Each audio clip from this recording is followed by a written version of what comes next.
Today we're here to announce that we're charging two separate crimes that were hate crimes committed in LA.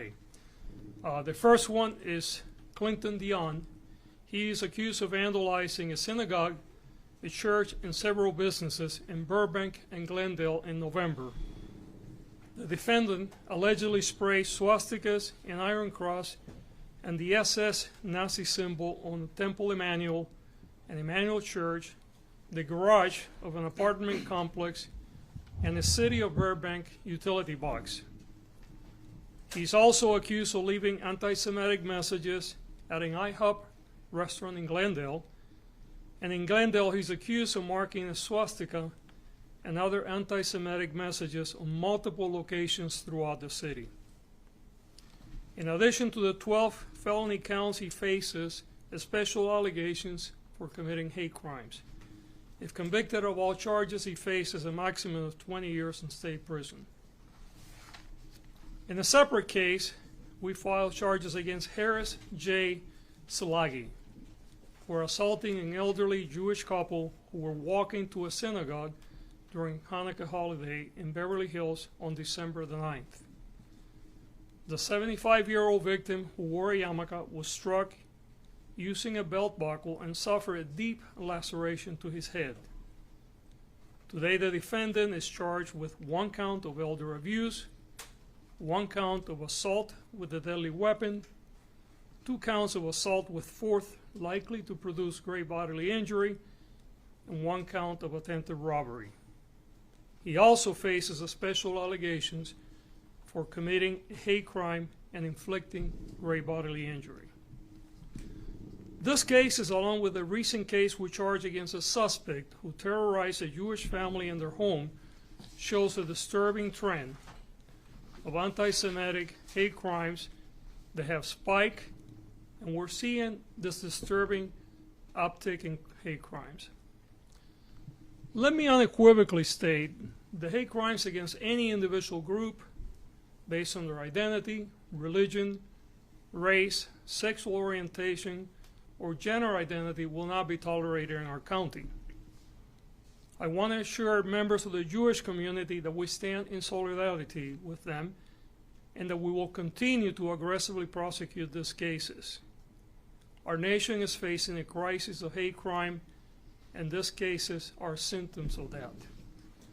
I'm going to very quickly do a Spanish piece, and then we'll pass it to the other speakers, and then we'll answer any questions that you may have. Primero que nada, buenas tardes. Quiero expresar mi gratitud a nuestros socios de las fuerzas del orden por su dedicación en la investigación de estos casos de crímenes de odio que anunciaré hoy. El Departamento de Policía de Burbank, el Departamento de Policía de Glendale y el Departamento de Policía de Beverly Hills han hecho un trabajo increíble para traer estos casos a donde estamos hoy. También quiero agradecer a mi división de crimen organizado, el jefe, en particular el jefe fiscal, jefe Mei Shang, y el asistente jefe fiscal Paul Kim, por sus esfuerzos en la acusación y enunciamiento de estos crímenes de odio. Hemos acusado a 2 individuos de cometer crímenes de odios separados en el condado de Los Ángeles. El primero es el señor Clinton Dion, que está acusado de vandalizar una sinagoga, una iglesia y varios negocios en las ciudades de Burbank y Glendale.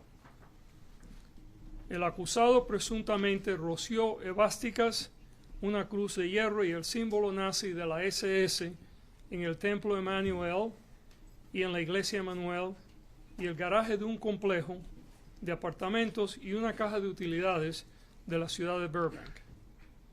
También se le acusa de dejar mensajes antisemitas en un restaurante IHOP en la ciudad de Glendale. En Glendale se le acusa de marcar una esvástica y otros mensajes antisemitas en muchas locaciones en toda la ciudad. Además de los 12 cargos de felonía, enfrenta alegaciones especiales de cometer crímenes de odio.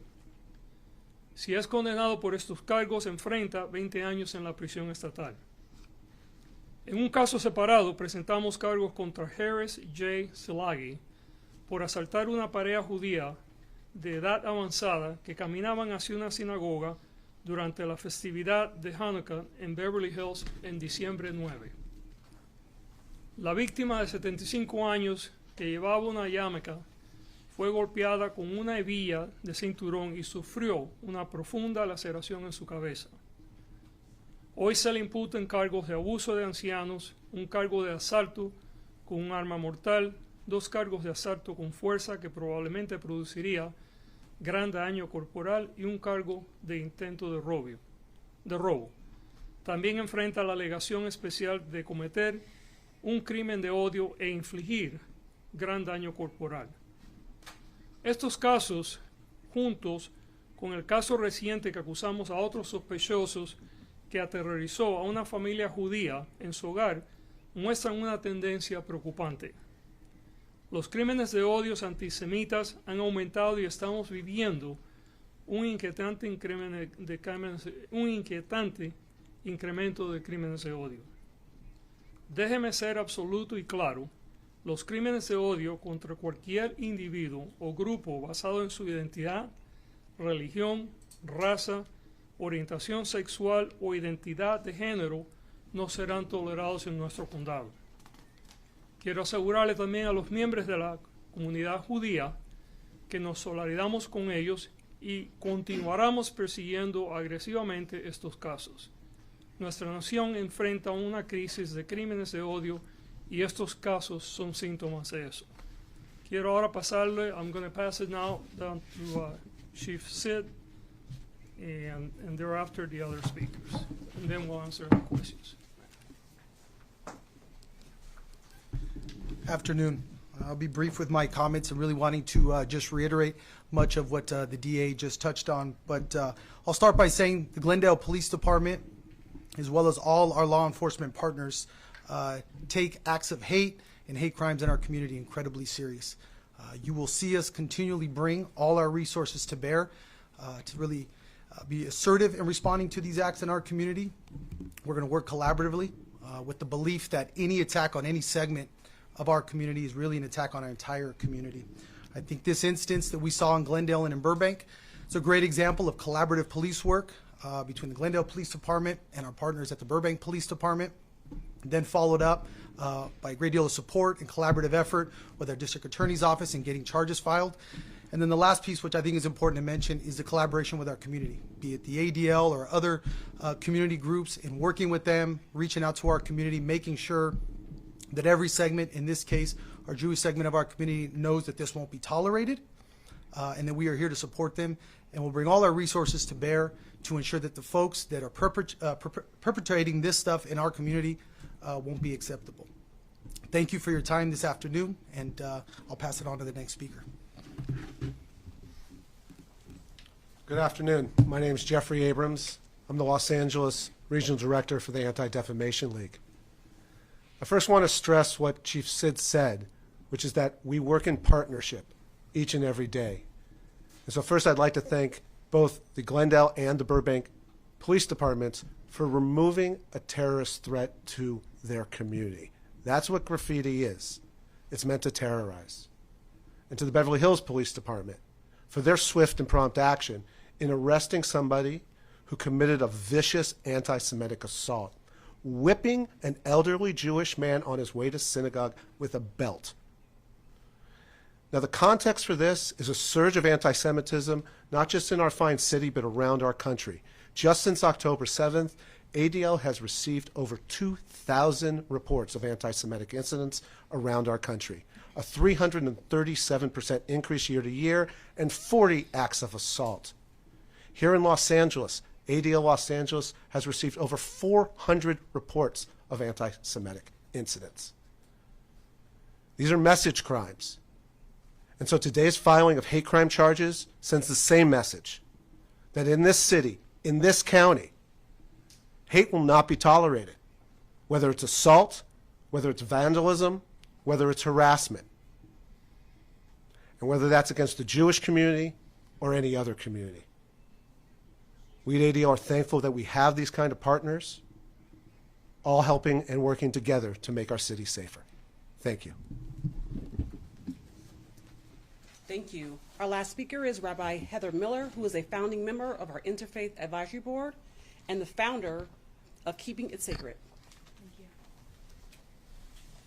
Many thanks to the DA for having me today to bear sacred witness to the announcement of these charges. I applaud his work and the work of his office in their tireless efforts to bring about a focused consideration of the horrendous facts of these cases. Facts that strike a chord of fear in the hearts of every Jewish person.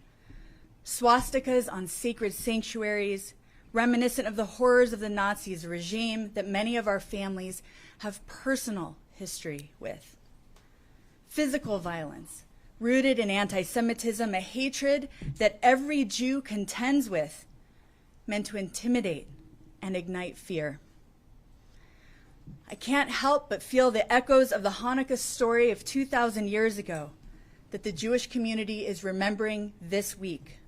The story of the sacred temple that was defiled, when Jews were persecuted and bloodied for being Jewish.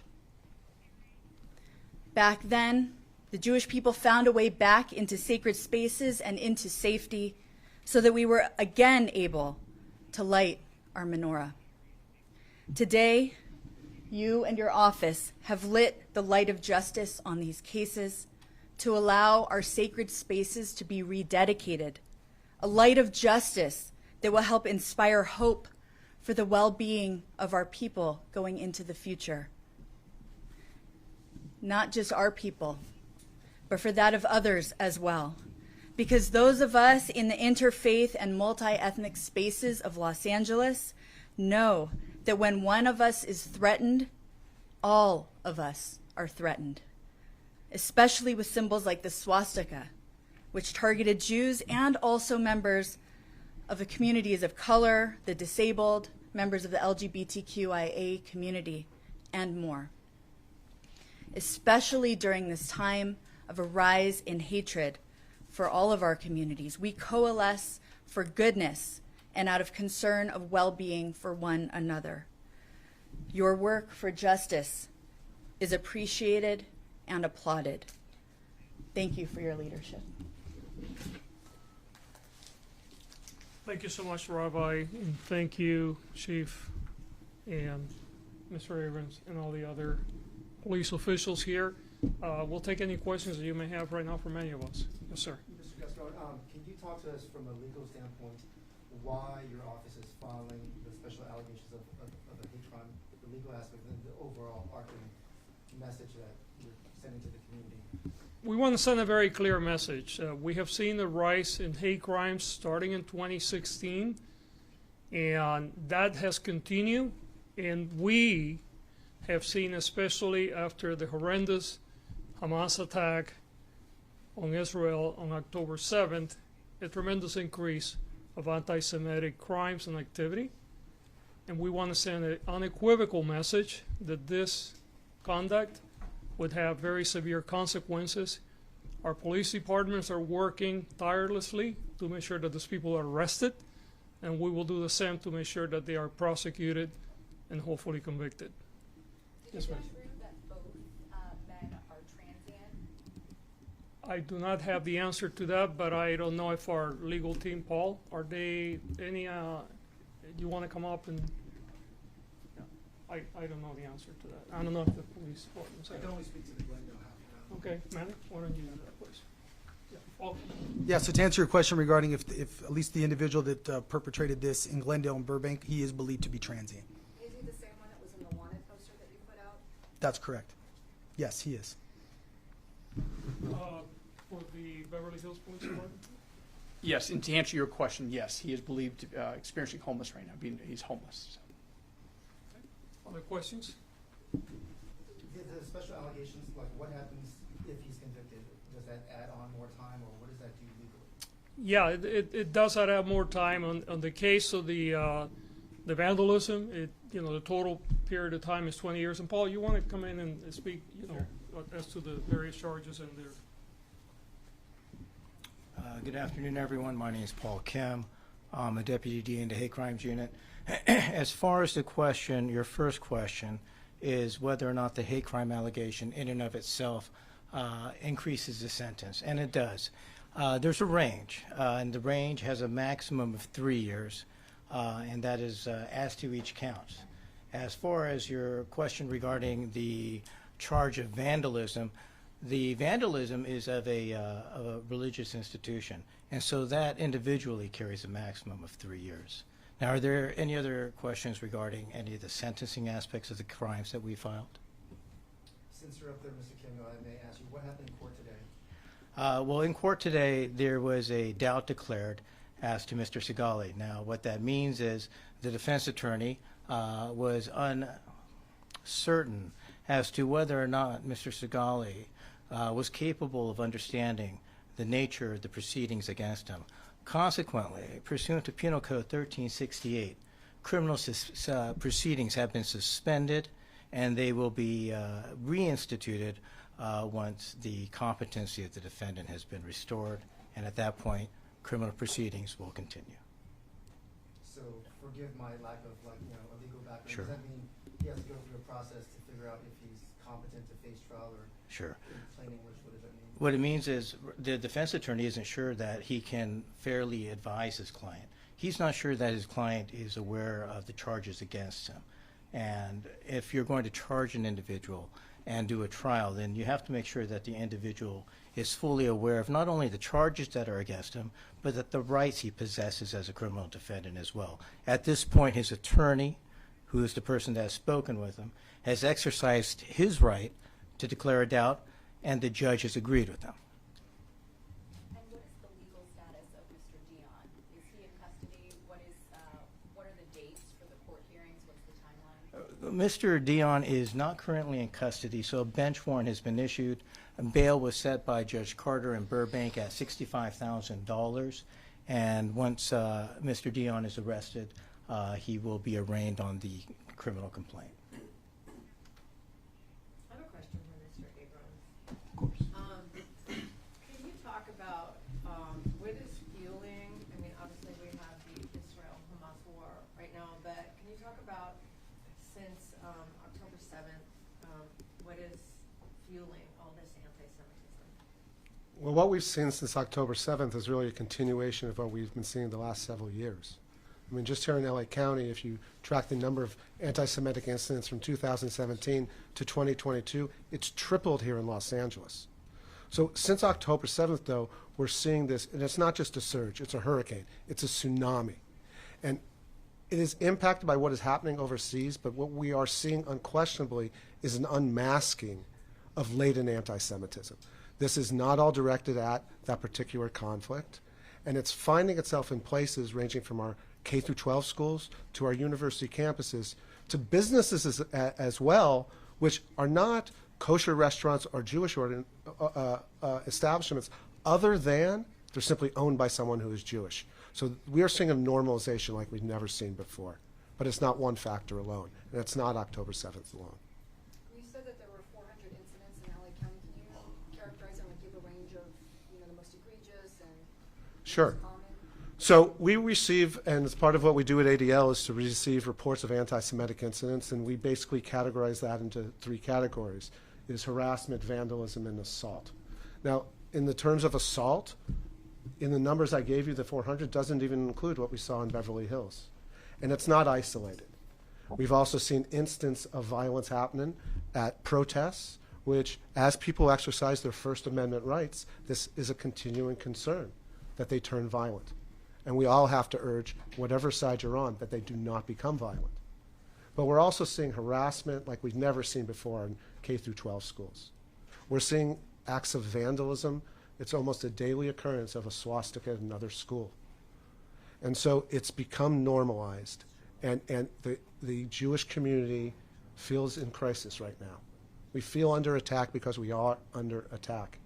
And we're thankful we have such wonderful law enforcement partnerships, because what's bad could be worse. And that's our hope, is that what is bad does not become worse. Do you think that, growing up in LA where there are a lot of Jewish people, that this may have taken some Jews by surprise, having this hurricane of anti-Semitism, where they may have never experienced it before? What we're experiencing right now is generational. It's something that people did not ever experience or foresee coming. And Los Angeles is the second largest Jewish community in the country. And nevertheless, we are seeing it in palpable ways that generationally were unfathomable. My own father of blessed memory was born on Kristallnacht, November 9th, 1938. I was lucky it was in this country, because it could have been different if it was in a different country. So what we are feeling right now is, frankly, and experiencing something that we've never experienced before. What do you recommend Jewish people do, Jewish Evangelinos? So my recommendation and my plea for everyone, Jewish and non-Jewish alike, everyone of good grace, is to speak up, to counter the hatred that we're experiencing in our community. The filing today of these hate crime charges is a powerful message, a message that it will not be tolerated, this growing hatred in our community. We need to have allyship, the Jewish community together, but we are but 2% of the overall population in this country. So we will only be safe if, frankly, all communities are safe. It's in ADL's founding mission. And so we ask people to come together and mutually support one another in this moment. All of us, everyone of good grace. And I do have a question for law enforcement. Have you found any evidence that either of these suspects were tied to any hate groups? Speaking to our incident in Glendale, we do not have any information leading us to believe that at this time, no. Were they tied to any protests? Again, the incident in Glendale and Burbank, no, it was not. And the church, it was Church Emmanuel? No, Temple. And then what was the name of the church? Goodness. Is that name? It'll be in our press release. We'll have it It's in the Yeah, press but release? There is a church, yeah, Emmanuel, and there's a temple. You're right, so was the church also a church that served people of color? Is this last? We don't have that information. Paul? Oh, we're good. Yeah. So it is a Christian church in Burbank. There's a diverse flock of folks that attend that church, so it's not specifically any one group of people that are at that church. And just to reiterate what Chief Sid said, we don't have any evidence at this point that the suspect has any ties to any hate groups.